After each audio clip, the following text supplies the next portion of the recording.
કે મારી ટિકિટ કપાણી છે એ મારા વિચારોથી કપાણી છે, કોઈના કહેવાથી મારી ટિકિટ કપાણી નથી. હા, મારી પાસે જે કરાવવામાં આવ્યું હતું, જે આવતું હતું, તમને કહું, જે કરાવવામાં આવતું હતું એ મેં ના કર્યું એટલે મારી ટિકિટ કપાણી. તમને ઓફર આવી વોર્ડ નંબર 10 માટેની, એ ઘટના શું હતી આખી, અને શા માટે તમને 11ની જગ્યાએ 10માં ફોર્મ ભારતીય જનતા પાર્ટી ભરાવવા માંડી?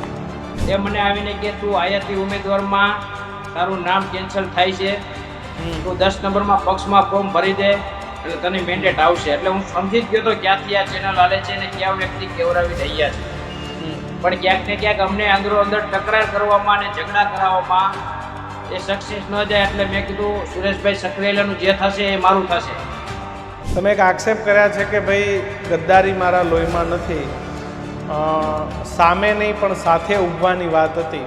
જેતપુરનો અમારો અંદરો અંદરનો વિખવાદ અને એક બે માણાનો જ વિખવાદ જે જેતપુરનું નેતૃત્વ ભવિષ્યમાં કરવા માગે છે એ જ વ્યક્તિએ આ બધું કાવતરું કર્યું એવું મને દેખાઈ આવે છે. જેતપુર નગરપાલિકા અને તેમાં વોર્ડ નંબર 10 અને 11 જેની અંદર ભારતીય જનતા પાર્ટીએ મેન્ડેટ ન આપ્યું અને એટલા માટે જેતપુર નગરપાલિકાની ચૂંટણી એ ચર્ચામાં આવી. જયેશ રાદડિયા ચર્ચામાં આવ્યા. સીધી જ વાત એ મારે કલ્પેશ રાંક સાથે કરવી છે કે જેમણે ઘણા બધા મહત્ત્વના ખુલાસા કર્યા. કલ્પેશભાઈએ કીધું કે મને ઉપરથી એવો આદેશ કરવામાં આવ્યો હતો કે આપ વોર્ડ નંબર 11ની જગ્યાએ વોર્ડ નંબર 10ની અંદર તમારું ફોર્મ ભરી દો, જ્યાંથી નગરપાલિકાના પ્રમુખ પોતે ચૂંટણી લડવાના હતા.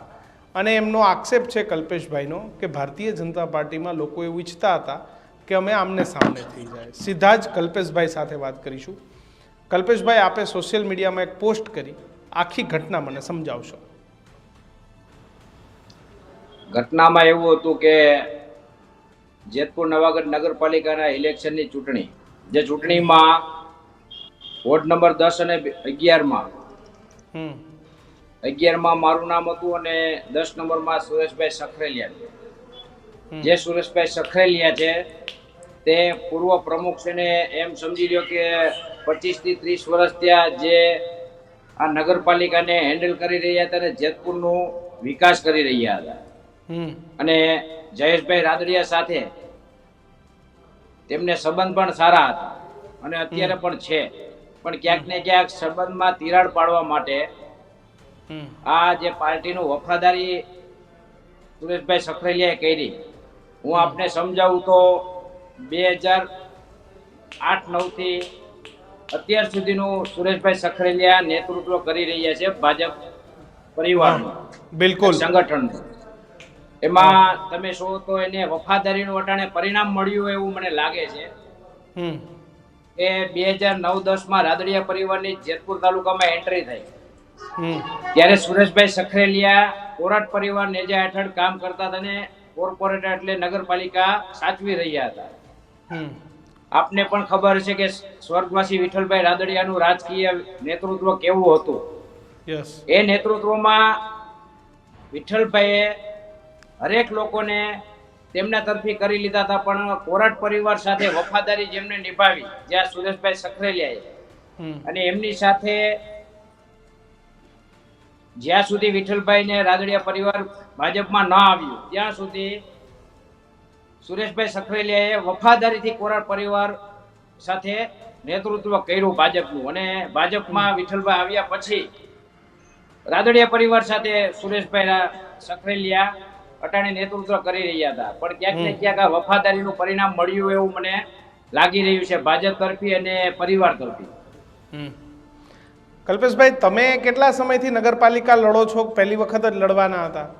ના, હું ગયા વખતે ગઈ ટર્મમાં હું અપક્ષમાંથી ફોર્મ ભર્યું હતું અને 1080 માં 1100 મત જેવો અપક્ષમાંથી હું લઈ ગયો હતો. એટલે આ વખતે મેં દાવેદારી નોંધાવી અને આ વખતે પાર્ટીને, પક્ષને અને જયેશભાઈ રાદડિયાને અને સુરેશભાઈ સખરેલિયાને એવું લાગ્યું છે કે ભાઈ કલ્પેશની મેન્ડેટ આપણે ટિકિટ દેવાથી તે ચૂંટાઈને આવે એવા સભ્ય છે, એટલે તેટલા માટે મને આને ઉમેદવારી પત્ર ભરવાનું કીધું.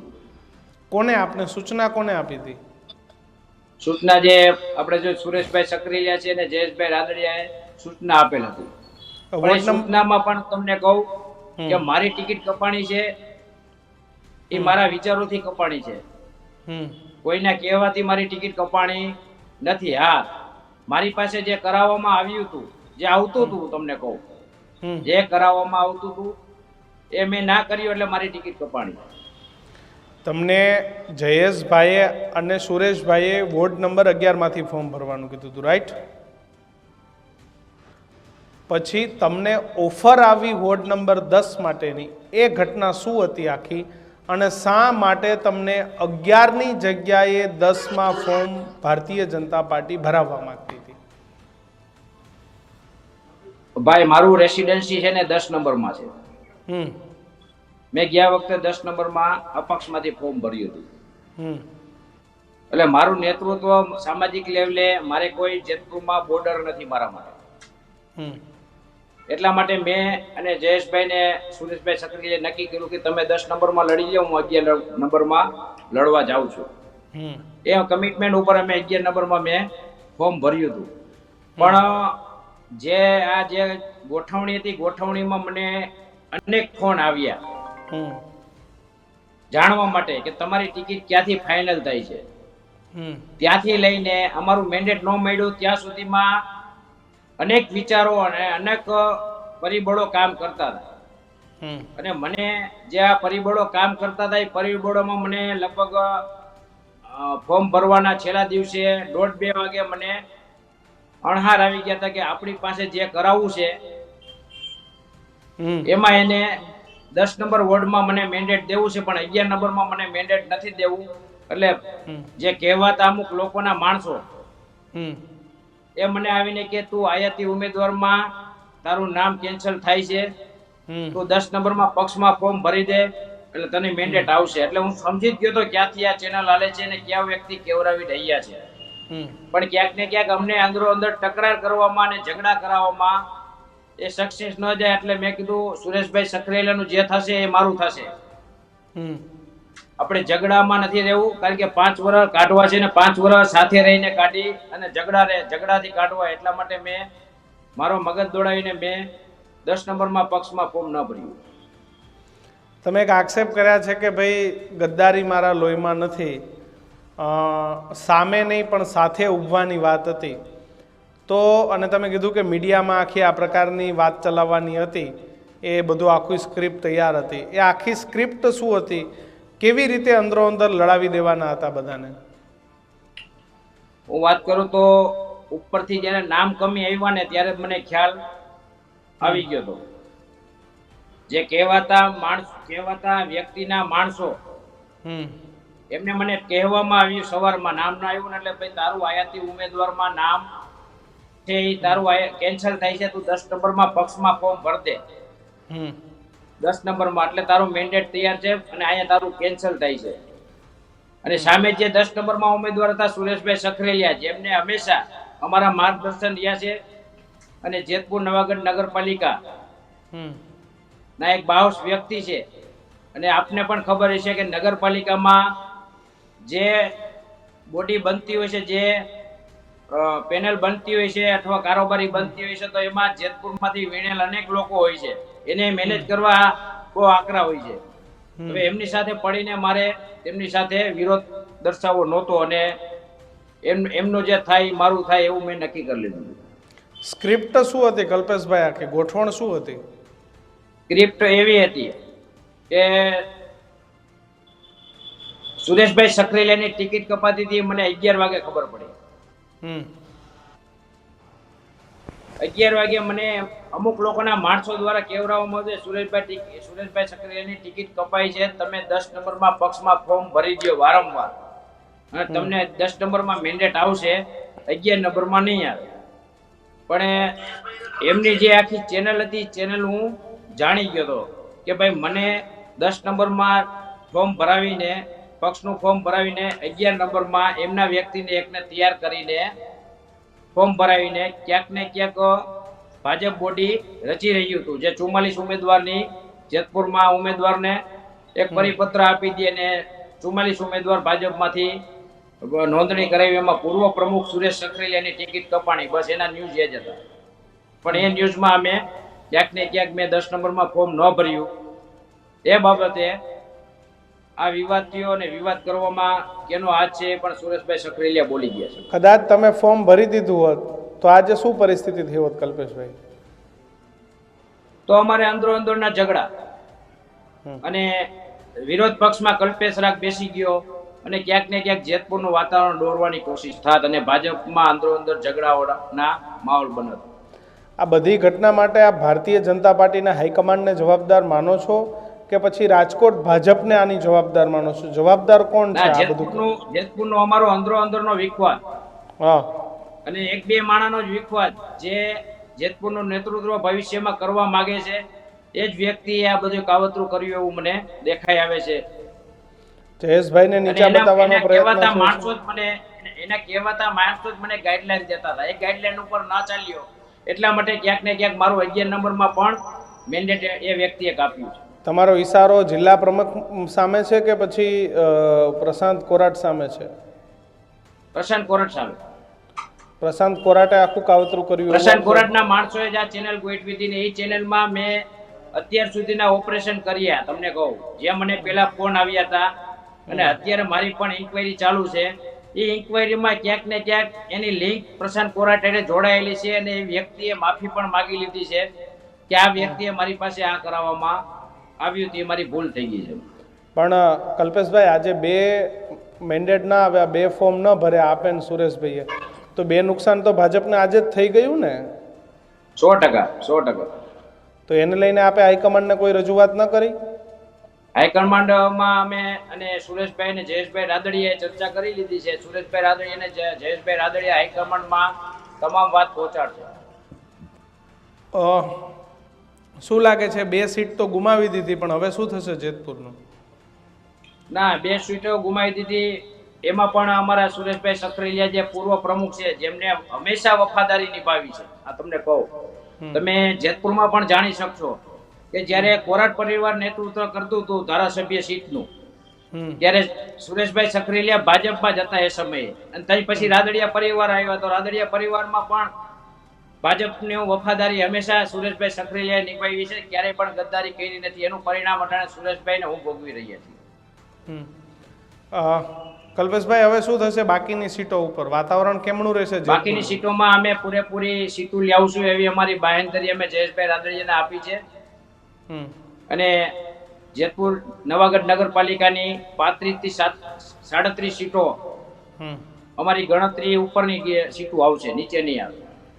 તેમની એક તરફ ભાજપે તમારી સાથે આટલો અન્યાય કર્યો, એ છતાંય તમે ભાજપ માટે કામ કરશો?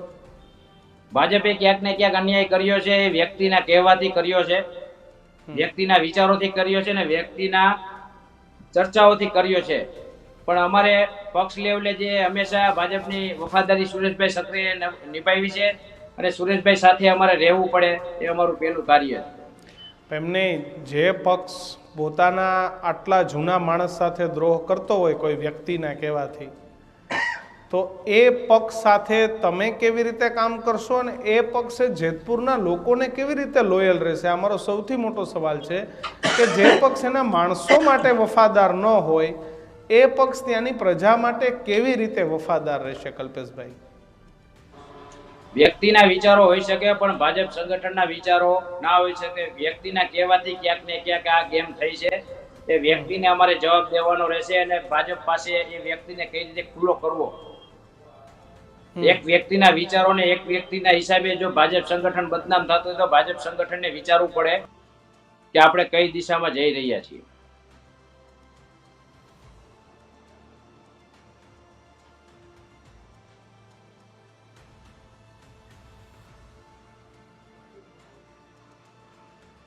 હલો જી, એક મિનિટ.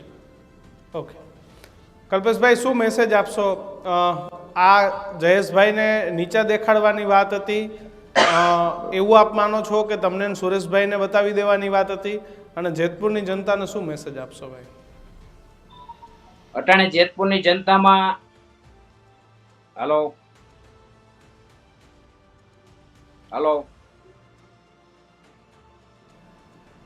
જી જી પૂરું કરો.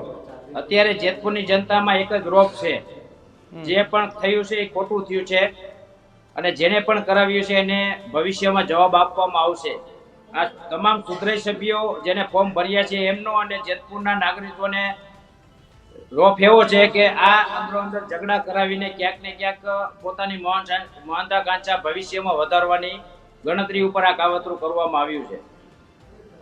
કોણે કર્યું છે કાવતરું? પ્રશાંતભાઈ કોરાટે, એમના માણસોએ.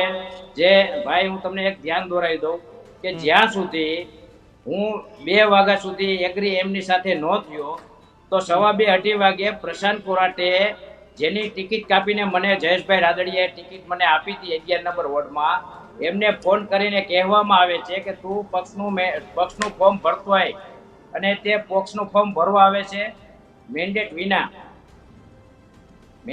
પક્ષનું ફોર્મ ભરવા આવે છે મારી જગ્યાએ, જેથી કરીને હું 10 નંબરમાં પક્ષમાં ફોર્મ ભરી દઉં.